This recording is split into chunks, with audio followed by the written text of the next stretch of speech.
आज है 16 फरवरी 2025, दिन रविवार। न्यूज 80 पर यूपी की सुर्खियों में आपका स्वागत है। चलिए देखते हैं यूपी की 15 खबरें फटाफट अंदाज में।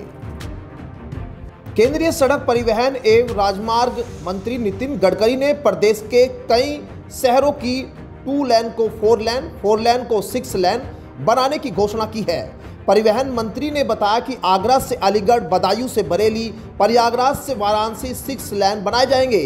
वहीं जौनपुर के मुगराबाद शाहपुर में 2 लेन का बाईपास, गोंडा में 30 किलोमीटर ईस्टर्न वेस्टर्न कॉरिडोर लेन बनाएंगे। केंद्रीय मंत्री ने कहा कि प्रदेश में अब तक 1.25 लाख करोड़ की सड़कों का निर्माण हो चुका है। 4 महीने में प्रधानमंत्री मोदी से उद्घाटन भी कराएंगे। उन्होंने एक्सप्रेसवे की 10 वर्ष की गारंटी का दावा किया है। उत्तर प्रदेश में महिलाओं द्वारा चलाई जा रही शक्ति रसोई को अब और विस्तार देने की तैयारी है। शक्ति रसोई अब प्रदेश के 15 जिलों में चलाई जाती है, जो 25 जगहों पर सफलतापूर्वक संचालित की जा रही है।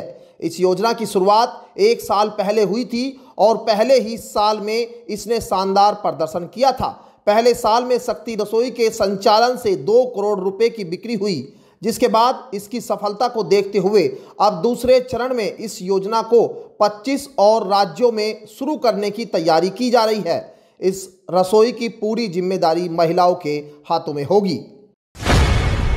अब बुलंदशहर से ग्रेटर नोएडा तक मिलेगी रफ्तार। खुर्जा और सिकंदराबाद रोड को सीधे कनेक्ट करने के लिए ग्रेटर नोएडा अथॉरिटी ने तैयारियां शुरू कर दी है।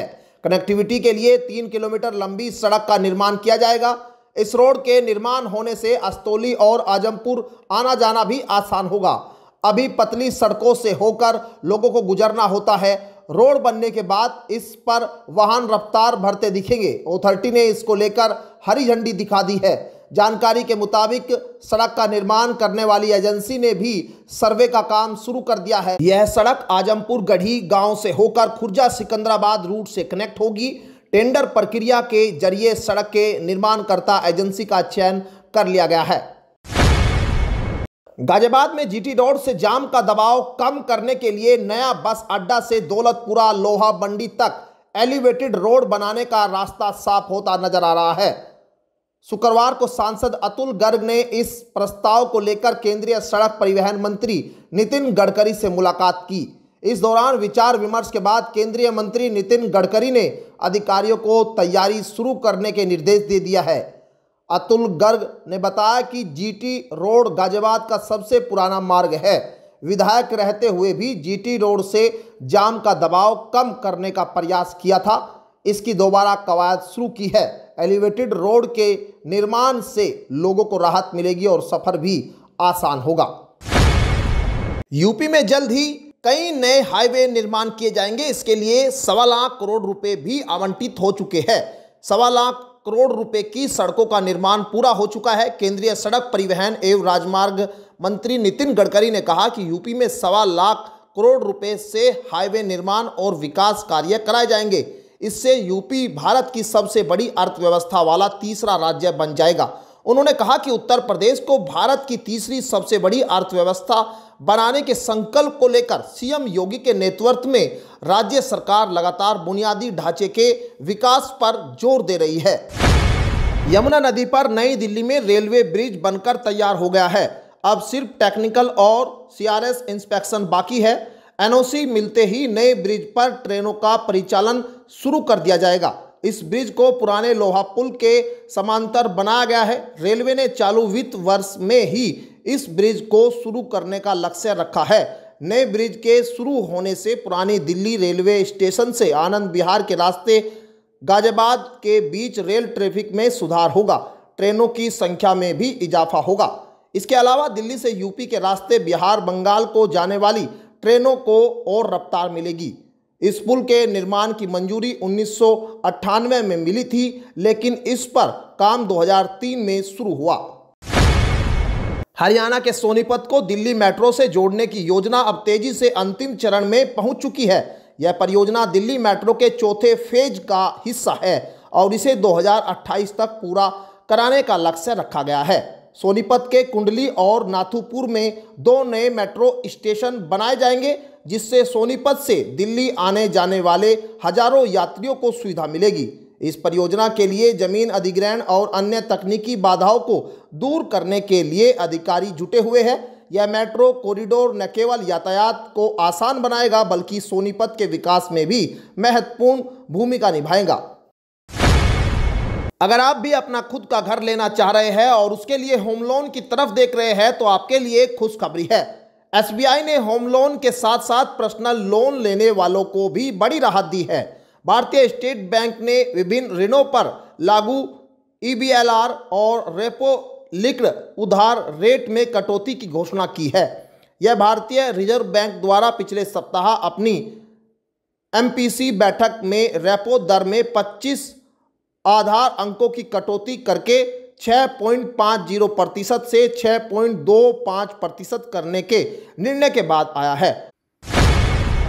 रेल यात्रियों के लिए भी अच्छी खबर है, जहां रेल प्रशासन ने नई दिल्ली और वाराणसी के बीच नई वंदे भारत एक्सप्रेस ट्रेन की शुरुआत की है। यह विशेष ट्रेन 15, 16 और 17 फरवरी को दोनों दिशाओं में चलेगी। ट्रेन संख्या 02252 नई दिल्ली से सुबह 5:30 बजे रवाना होगी।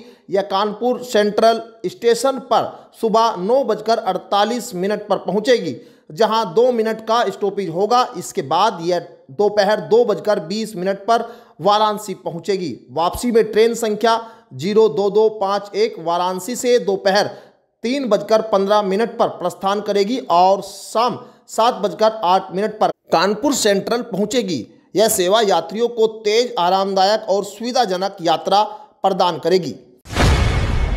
मेरठ में शासन की ओर से लगभग यह तय हो गया है कि हापुड़ रोड से जुर्रानगर दिल्ली रोड होते हुए टून बाईपास तक रिंग रोड के लिए जो भी खर्च आएगा, उसमें आधे से अधिक हिस्सा मेरठ विकास प्राधिकरण को चुकाना पड़ेगा। जब नेडा अपने हिस्से की धनराशि का इंतजाम कर लेगा, तभी PWD को शासन से धनराशि मिलेगी। नेडा को अपने हिस्से के लिए 150 से 200 करोड़ रुपए तक की व्यवस्था करनी होगी। दिग्गज बिजनेसमैन मुकेश अंबानी को लगातार दूसरा बड़ा झटका लगा है। अमीरों की लिस्ट में 17वें स्थान पर पहुंचने के बाद अब रिलायंस इंडस्ट्रीज लिमिटेड को गैस विवाद में दिल्ली हाई कोर्ट से बड़ा झटका लगा है। हाई कोर्ट ने 2018 में सिंगापुर स्थित आर्बिट्रेशन ट्रिब्यूनल द्वारा दिए गए उस फैसले को रद्द कर दिया है, जिसमें केंद्र सरकार के खिलाफ रिलायंस के पक्ष में निर्णय सुनाया गया था। इस फैसले को दिल्ली हाई कोर्ट की 2 जजों की बेंच जस्टिस रेखा पल्ली और जस्टिस सौरभ बनर्जी ने सुनाया, जिससे रिलायंस को कानूनी मोर्चे पर बड़ा नुकसान हुआ है।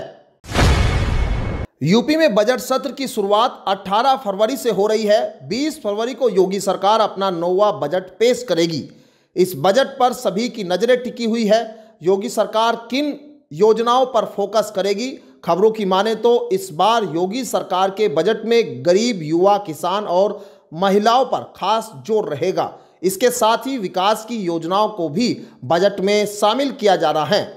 मीडिया रिपोर्ट के मुताबिक योगी सरकार वित्त वर्ष 2025-26 के बजट में 4 नए एक्सप्रेसवे के निर्माण के लिए धनराशि देकर उनके निर्माण कार्य को जल्दी पूरा करने पर जोर देगी। इसके साथ ही बजट में राज्य के संतुलित विकास को तवज्जो दी जाएगी।